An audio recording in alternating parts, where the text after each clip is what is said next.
Okay, guys, we're going to get started. Um, I want to look at some of the homework that got turned in, go over a few things. Again, I say this every week. I'm going to say it again this week just because I call on you. I'm just using your image as an example, not to pick on anyone. It's just, again, these are problems that are common to a good majority of the class. So I just want to make sure that everybody understands that part. All right, so in the beginning, try and get through this as fast as I can. We're going to take a quick look at Jared's. Jared, again, I apologize. I always apologize to the people who alphabetically go first in the class because your work is going to get shown a whole lot more than anybody else's. It's just the way it is. But it's not directed at you, just so that you know. Okay, so when I take a look at this, this is typically the first thing that I go after right here. And I will then do the small tonal retouch layer on and off. And it looks to me like instead of this small work that he's actually doing here, it seems to be more broad scaled. It's not really directed at these small little, especially if you zoom in here, it's not directed at these small little areas that are lighter and darker. It's actually really directed at a much larger, there's much larger areas in here. If I hold down the Option key and take a look at it, you can actually sort of see what's going on here. And I can see that these areas, they're just too large to be doing the really specific work that you need to do. It needs to be much smaller. The other thing that's a problem right here, and you can spot it right here, is that these little dots right here, this indicates a brush that's way too hard. So this is a very hard edge brush. So again, really soft edge brush is what you want to do. There's also some swiggle lines that are sort of going off around here. My guess is that that comes from laying your pen, you get them down here too, laying your pen for your tablet. Like you get up to go, to the bathroom or something, and you're just laying your pen down on the tablet, and it'll actually roll and give you one of those lines. So I don't know that that's what's happening, but that's my guess. Anyway, and then if I take a look at his tonal large layer right here, you can see that in the tonal large layer, and this happens to me, so I'm not saying that I'm above all of this. It really helps to keep your tonal small and your tonal large in separate layers, but a lot of times when you're going back and forth with these layers, you make the mistake and you forget which layer you're actually on. So you can see he's done some of his small tonal work here in his large layer.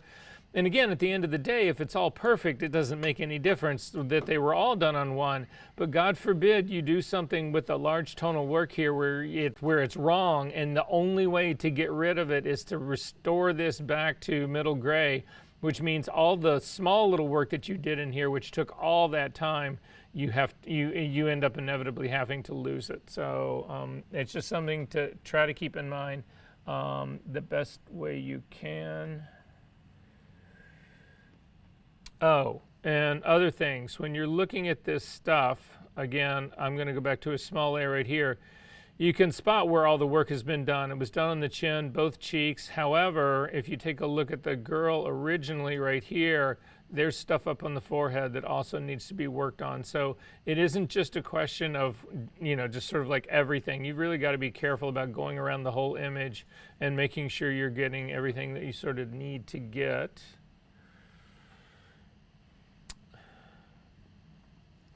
So now, Alex, I know why you said what you said about your layer order. We'll talk about that really quickly. So again, everybody take out a quick piece of paper or your phone and write this down, because this really matters, how this whole thing works. So if we take a look at Alex's right here, the net result of this wasn't so bad, but his layer order becomes problematic. So I want to take a look at his layer order really quickly to explain why working in a certain way makes a difference. So you can see here that in this case, I'm going to start out. Let me see if I can get this so you can sort of see what's happening on the whole 9 yards right here. I'm going to start off with just his base layer right here. So this is the difference in the base, and it looks like in his base he's just done a little bit of pixel work. You can see he took care of the cigarette burn. Then he goes in to do a hue saturation layer to open up the eyes, and that part, it works well where it is. Then he does his large work. So this would be, again, trying to smooth out skin. So there was some confusion about the large retouching layer, what it's really supposed to do. There's sort of a twofold thing. We'll look at it here, some other examples, but just so that you know, the large tonal retouching work can do two things. The first thing it's really designed to do is to smooth out the blotchiness of the skin. And so what do I mean by the blotchiness of the skin? We looked at this earlier right here. But if you take a look at this area on the image right here, underneath this highlight of her right here, there's an area here where her skin is considerably darker than the area that surrounds it. That's just the natural coloration of her skin. And if you think about, for anybody in here who's familiar with makeup, it's why people use foundation. For people who are not familiar with makeup, foundation is usually a liquid. Sometimes it comes in stick form, sometimes a powder form, but usually 90% of the time it's a liquid that you spread over all the skin of your face to even the color out so that you only get one color, so that you don't get this blotchiness, the variety of color. It eliminates things like this. It would also eliminate things like her mustache line. It would also eliminate this line that's coming right underneath her chin right here. It would also eliminate, if we look over here, this darker area on the side of her nose. It would smooth those things out. That's the first purpose of it. The second purpose of it, and it's something to keep in mind because when a lot of people started doing their retouching here, the tonal work here, their goal was, if you take a look at this girl's face right here, you can see there's a highlight running down the center of her nose. There's a highlight on this part of her cheek and a highlight on this part of her cheek. And then there's also shadow areas that are coming over here on the sides of her cheek. Those highlights and shadows give a face dimension. So the goal in doing large tonal retouching is not to get rid of the highlights that are up here and open up the shadows so that they're all the same color. That's not the goal. The goal is to get the skin tone to be the same color, but not to remove the natural highlights and the shadows on this person's face. The natural highlights and shadows on her face give her face dimension. If we flatten all of this out, then her face becomes one plane. It just becomes completely flat. It has no dimension. There's no part of her face that wraps around towards the back of her head. It's just a flat face. So that's what that whole part is about. And so it's a distinction between trying to eliminate the blotchiness in the skin, yet keep the natural highlights and the shadows in the face. As a matter of fact, a lot of people will do a second tonal retouching layer large to then go in and actually boost up the highlights in the shadow areas. So for instance, I'm going to do one of those right here, right now. So I'm going to build just a brand new one. Hold down the Option key, click on this. We're going to call this tonal face highlights and shadows.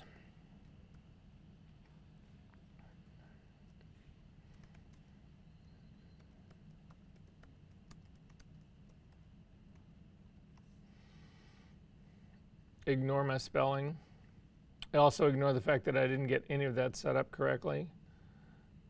And ignore the fact that it actually didn't save it, so let's try that all over again.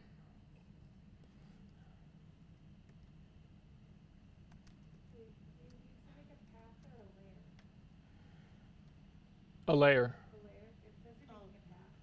Oh, how did that happen? Oh.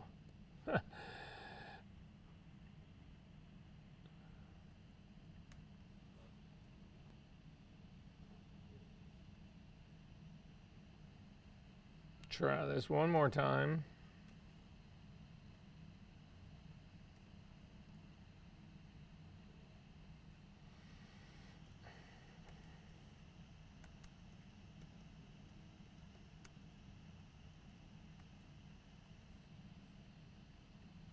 Again, it's going to be a soft light layer. I'm going to fill it with neutral color.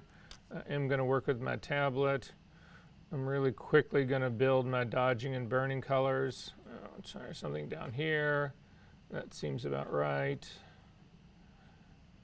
So we'll go ahead and brighten this up and desaturate it.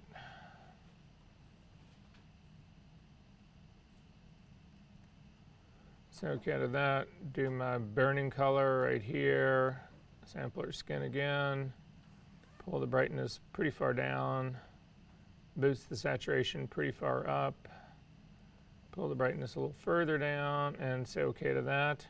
So now I've actually got, again, a dodging and burning color. So typically the way you think about faces anyway, now this is different for other objects, but for faces, it's not, actually it's true of all objects, but specifically for faces, anything that's actually protruding towards the camera tends to have highlights and will be lighter. Anything that's receding away from the camera will actually tend to have things that are darker. So the bridge of her nose running right down here is coming towards the camera, so that actually should have more highlight on it. So I am doing my dodging color.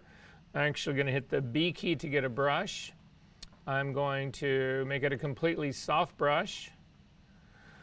Now, I have taught you guys so far that the easiest way to do this is to be using opacity. And so if I was going to do opacity, I would drop this down.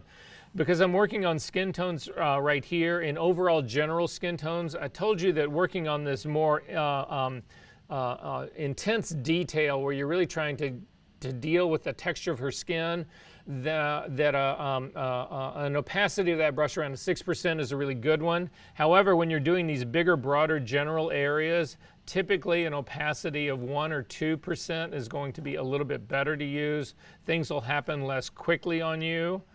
And so then I'm actually going to then just start to run up and down her nose here, like to do that, to build that in. So I'm going to do it, but the problem is that every time I do this, I actually have to keep lifting my cursor up off of my tablet.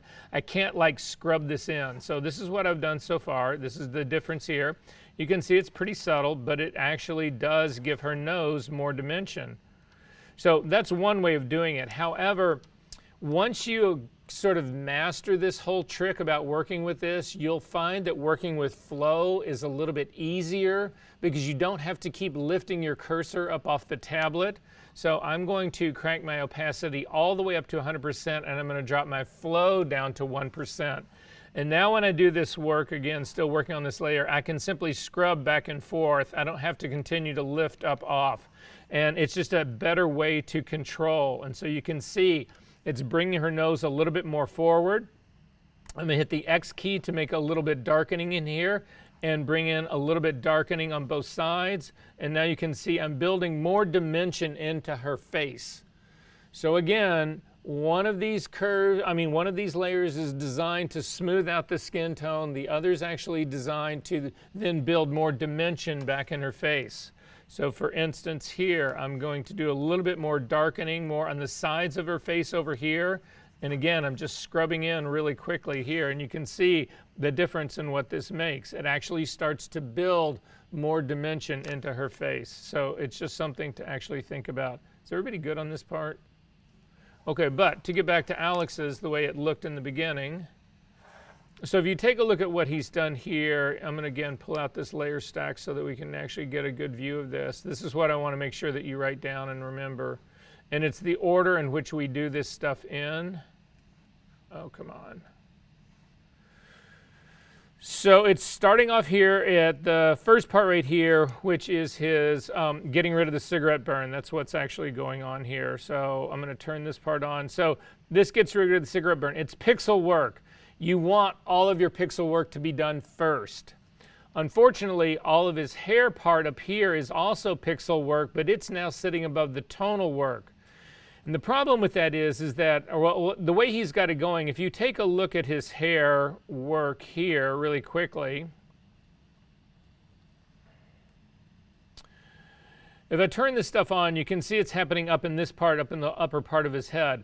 We don't need to worry about that interfering with the tonal work, because if we take a look at the tonal work, you can see that the tonal work is all on the lower half of the face. Even if I turn on the other one, there's a little bit up here on the top. But the pixel work that he's done for the hair doesn't interfere with any of this. But that's not always the case. So what would happen if I said, like, I wanted to do, here, I'll do another one really quickly. Let's say that I wanted to do, I wanted to reshape her eye or something like that. I wanted to do a transform on her eye. So I'm going to turn everybody else back on. So this is everybody on. I'm going to go up to the very top of my layer stack and just do a merge stamp version up at the very top. So this is going to be my transform eyes.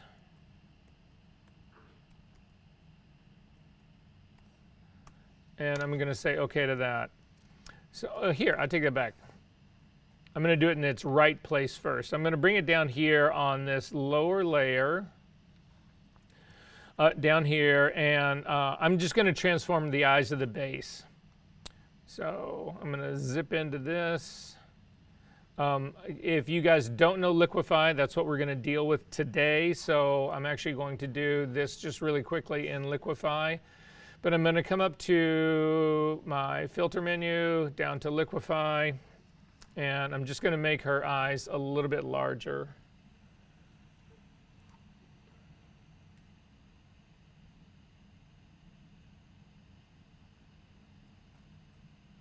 And I'll do them both the same. So this is, you can see, take a look at her eyes right now. You can see that they've just made a little bit larger. Does that make sense to everybody what's going on? Can you see that? Here, I'll make them really large so you can really see what's going on. I know, she starts to look like some poster out of a cartoon from Japan. Okay, but anyway, I'm just going to go ahead and say okay to that. So now I've made her eyes super big. However, when I go to turn on and use my tonal retouching on here, if I click on this, you can see that all the tonal retouching part still works, right? That all makes sense. But look what happens if I then make this pixel content up at the very top of all of this. I'm going to drag this all the way up to the top. Now when I turn my pixel content on and off, all of it's killed, because this pixel layer is covering all the tonal work that exists underneath it. Alex gets away with it in terms of what he's doing because he's using layer masks here that are controlling where this extra hair is, and the extra hair just happens to not cover any of his tonal work. But if it did, he would then be covering his tonal work with a pixel and it wouldn't work anymore. It wouldn't show up. Does that make sense? So again, the advantage of doing that is that what you want to do is you do all of your pixel work first. I'm going to actually move his hue saturation up to the very top as well. I'm going to move all three of his hair layers down where they actually belong. They belong, again, this is all hair work. Then your tonal work goes on top of it, and it doesn't matter what he does with the hair. So let's say he does all this hair work, and then he's also doing all his pixel work, and the pixel work is, the tonal work is great, but he doesn't like the hair work. Well, then he can just turn it off, and it hasn't impacted his pixel work at all. His other option, if he wanted to keep it the way he has to do it, the way I ultimately would have actually thought about doing that, is that you get all the tonal work done, and then you actually add a layer on top of this, and you do a merge stamp version of it all.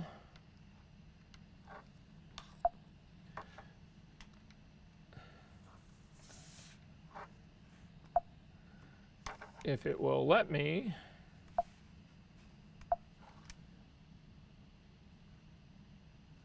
What is going on here?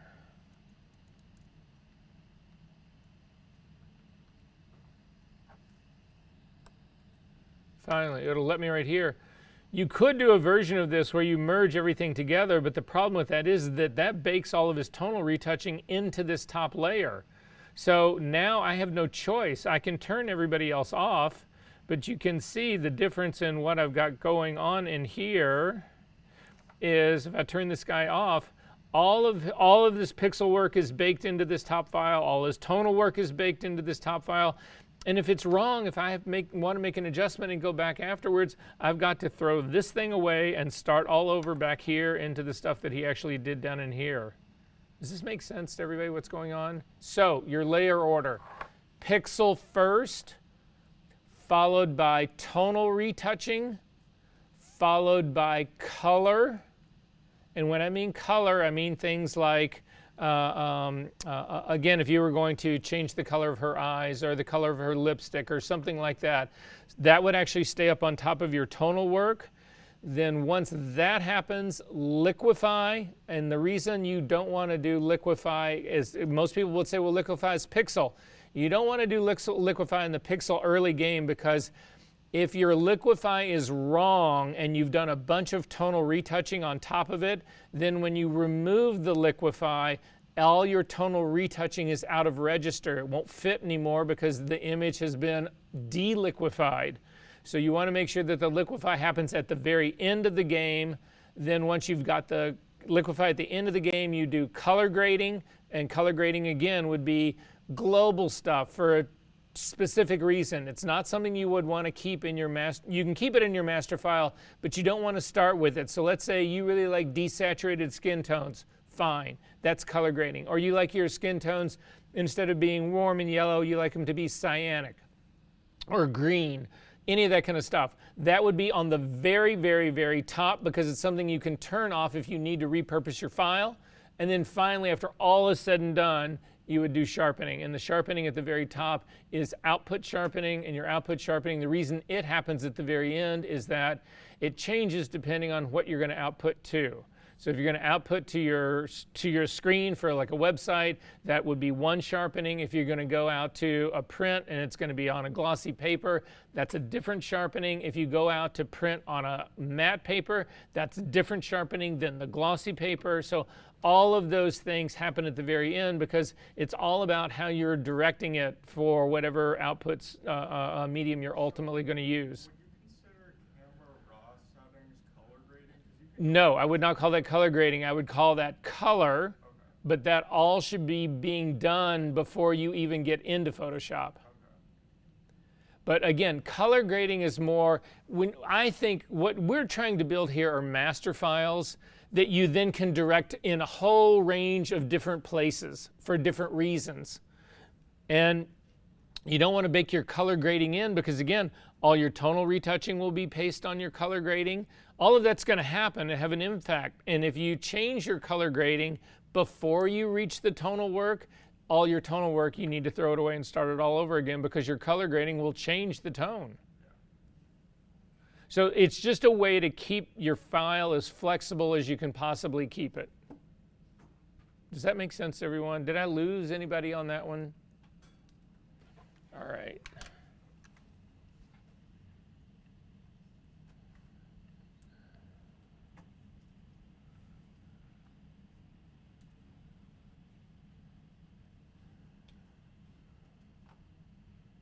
I want to take a look at Amanda's really quick. So in this case,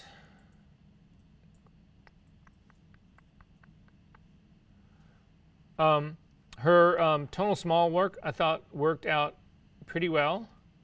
So this is the difference. This is what actually happens in here. But in this case, I also think here that so when we're doing this tonal retouching, what you'll find is, especially on those areas where you're trying to suppress texture, it's all about highlights and shadows, but it's about both. And what can happen here when you first start doing this kind of work is that you focus on only one and not the other. So we're going to take a look just at her tonal retouching by itself. And you can see when you're taking a look at this that it's really more dominated by the darker areas of this. There is light areas in here, don't get me wrong, but it's really more dominated by the darker areas. And the consequence of that is, again, what we were just talking about. There's a natural highlight on this girl's face that gets killed with this small tonal retouching. It pushes it down overall too much. So the trick of doing this, when you take a look at these things right here, what I am looking for here, it's not that it's going to be a perfectly even amount of dodging and burning, but it should be relatively close. It's a pretty quick sign that that's what's happening. Now, you could change that by also going in here. So let's say that you did this work right here and you suppressed all the texture in the skin, and that part was great, but then you felt like you lost the highlight on her face. Then you just do exactly what I showed you guys earlier. You do another layer, a dodging and burning layer, whatever here, and you simply do a much larger area to bring the highlights back in that area of her face. Right? Make sense? Okay.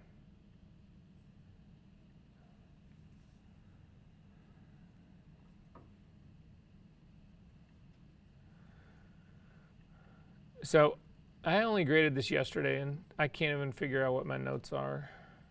So this is JP's, and actually I just have on here that that he did an interesting hair fix. So this is what his hair fix looked like, and what I thought that was interesting about it is that when he went after it, it wasn't just that he was trying to fill in the holes that are actually in here.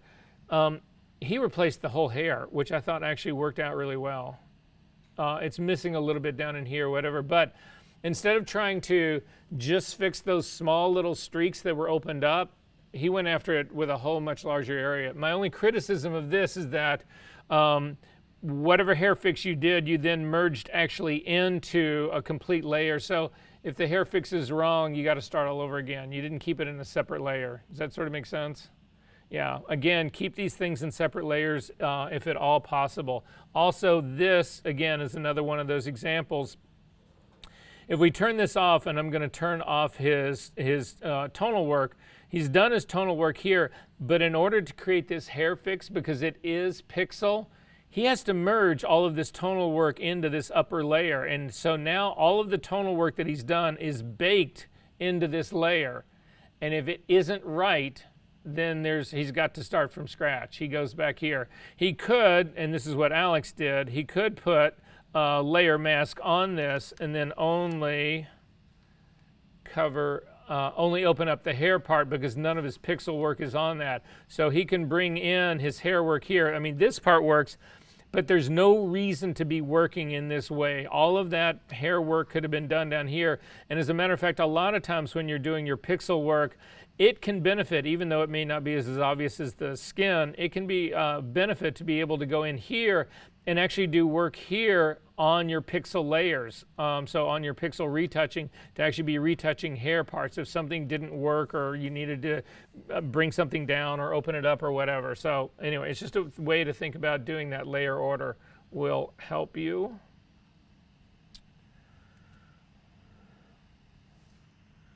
Take a look at Judith's really quickly.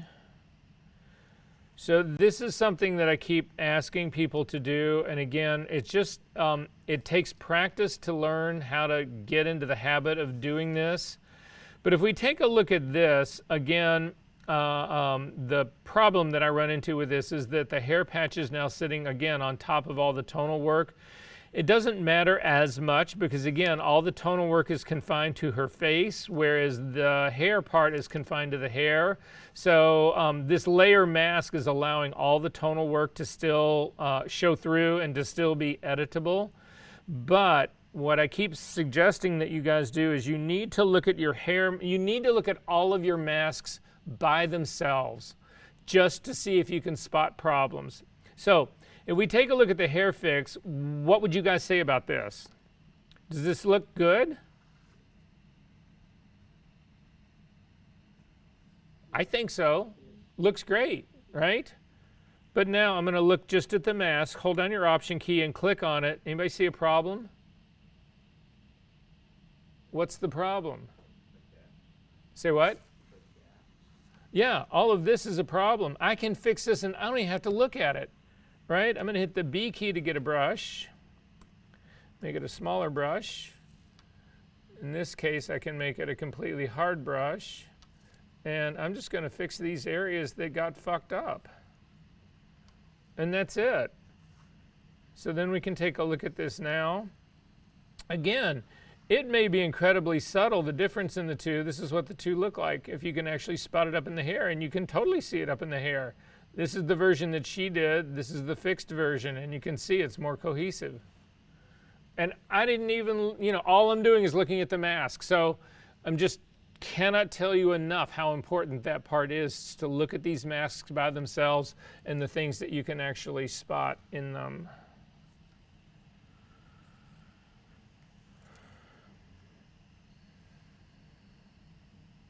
Take a peek at Robin's next.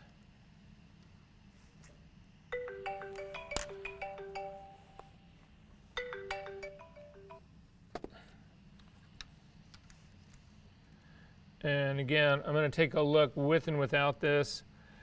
So in this one, And again, it's just a guess what happened here. I'm not entirely certain, but Robin can tell me. But if you take a look at the soft light layers, they're both cranked way down in opacity. So if I take a look, this is the 100% opacity right here.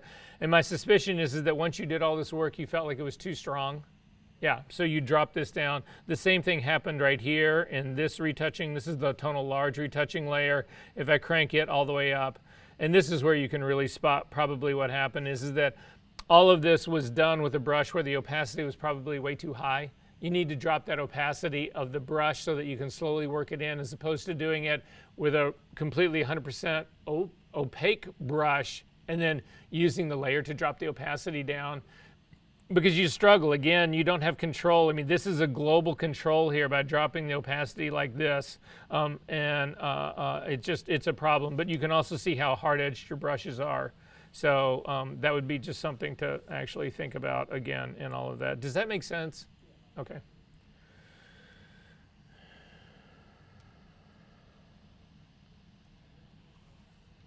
Oh, can you... Did you? Oh, thank you. Yeah. I don't know.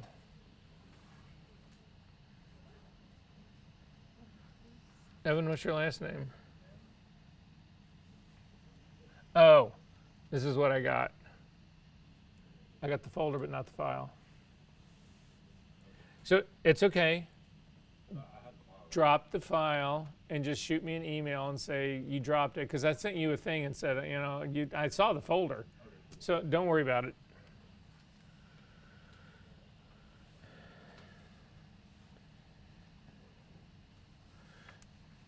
All right, I'm going to show you Caitlin's really quickly. This was an odd one. And it was basically just because of her layer order. Is she back? Are you back there? Hi. Oh, hi. It's not wrong. It isn't wrong. It's just strange how she did this. So if you take a look at the layer order right here, what ended up happening is that she's got, I think this layer right here. Hang on, let me see really quickly. Turn this guy on, that on. Yeah. So this layer right here was the layer that she used to fix the cigarette burn.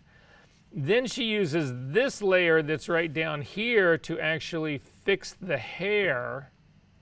But because the hair was underneath the cigarette burn, she puts sort of a negative. This is her layer mask for the image where all the pixel content was fixed, and then it's on the layer, but it's reversed. So and it works. Don't get me wrong, it works. It's confusing, but it works. So for me, instead, what I would do, and we'll see if it ends up looking the same. It should look the same. I'm going to bring our hair fix layer up on top of this. And then again, you get the weird hair fix thing. Then I'm going to drag her layer mask that she created on top of it so that the layer mask is actually masking the hair part. But now the layer mask needs to be inverted because the area that we wanted the layer mask to show is black and everything else is white. So I'm just going to invert this.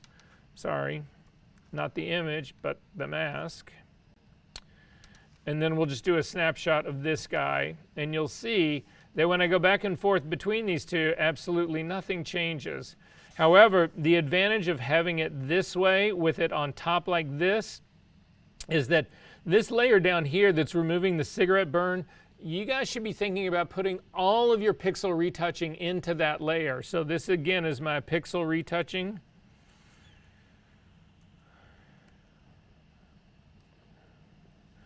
This is all my pixel retouching is in this layer. If I select this top layer, so let's say I'm really happy with the way this thing worked out, then you just hit Command E and it merges it down, and now everything is down in this pixel layer.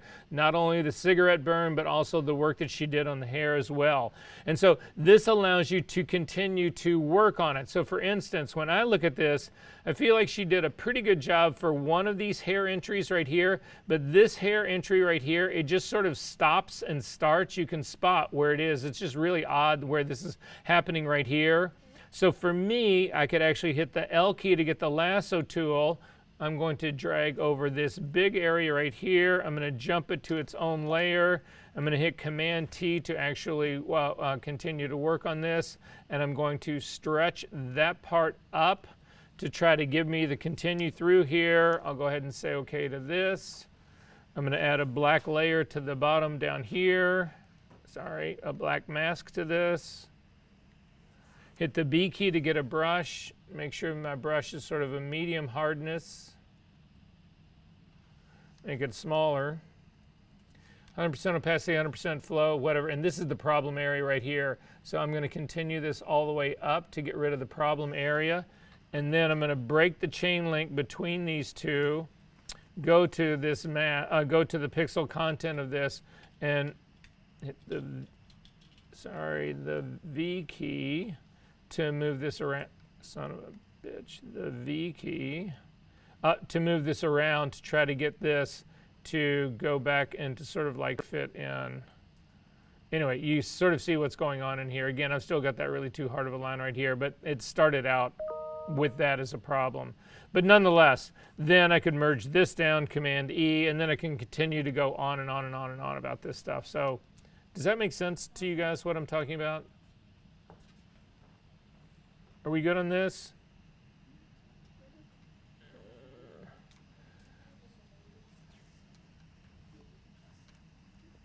Couple more to look at and we're done.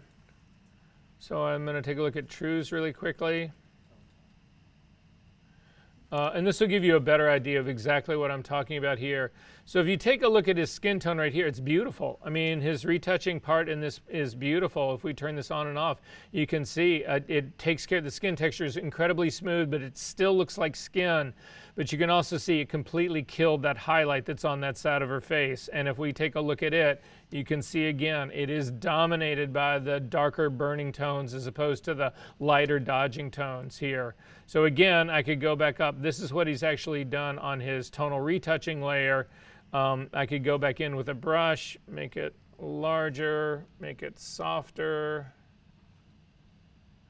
drop my flow down to 1%. Make sure that my dodging color is what's going on in here. And then I can just work on this part to try to lift this up back to a better highlight. So that's actually happening all on the wrong layer. I'm going to do it on his tonal retouching large layer.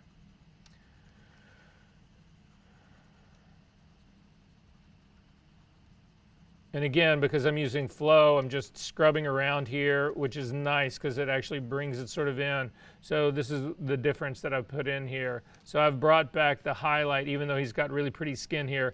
And again, I've worked out, I did this work much too close in here, so you can see that it's overdone in here. However, I could also hit the X key and go to my dodging brush, and my burning brush, and sort of reshape this a little bit more. So anyway, you guys get what's going on here.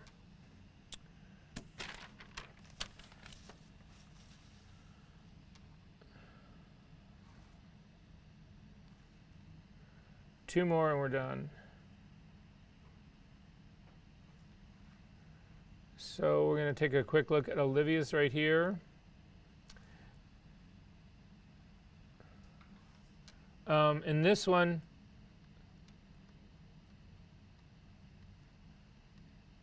I just thought this was just really well done.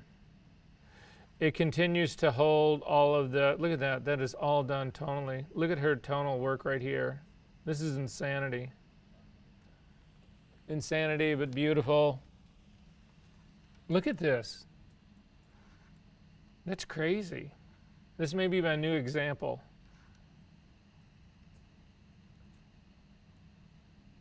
It just goes to show what you can really do with it. Anyway, just wanted to throw that out there.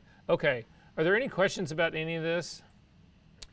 So what I end up finding, I'm just going to throw this out to you guys. What I end up finding in doing my own retouching, I'll just tell you the sort of the method that I go after, because you guys hopefully got some experience using frequency separation on the assignment from the last week. Did that work for you guys? Did that sort of seem to work for you guys?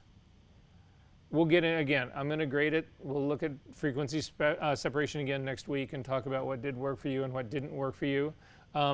What I typically find out in my own work that happens is that like I say, I will start working with frequency separation in the beginning because it does all the things that I want it to do. It does few of the things that I don't want it to do. However, there are instances where you will get to a situation where it simply doesn't work. It won't give you the results that you want. And if I go to doing my tonal work there, it gives me exactly what I want. And it's an easier way to bring it in. So instead of spending the 8 hours or 10 hours that you spent doing this, you spend an hour doing frequency separation work and an hour doing tonal work, and you're done. And the results are almost as good, if not as good. Does that sort of make sense?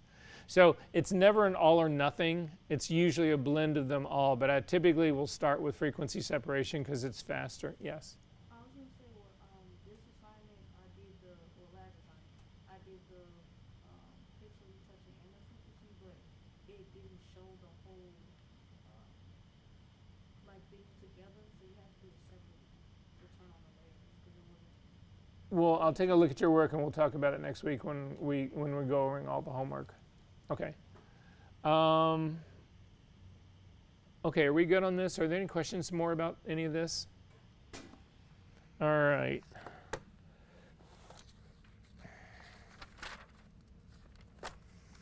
So I'm going to stop the recording part here for a specific reason.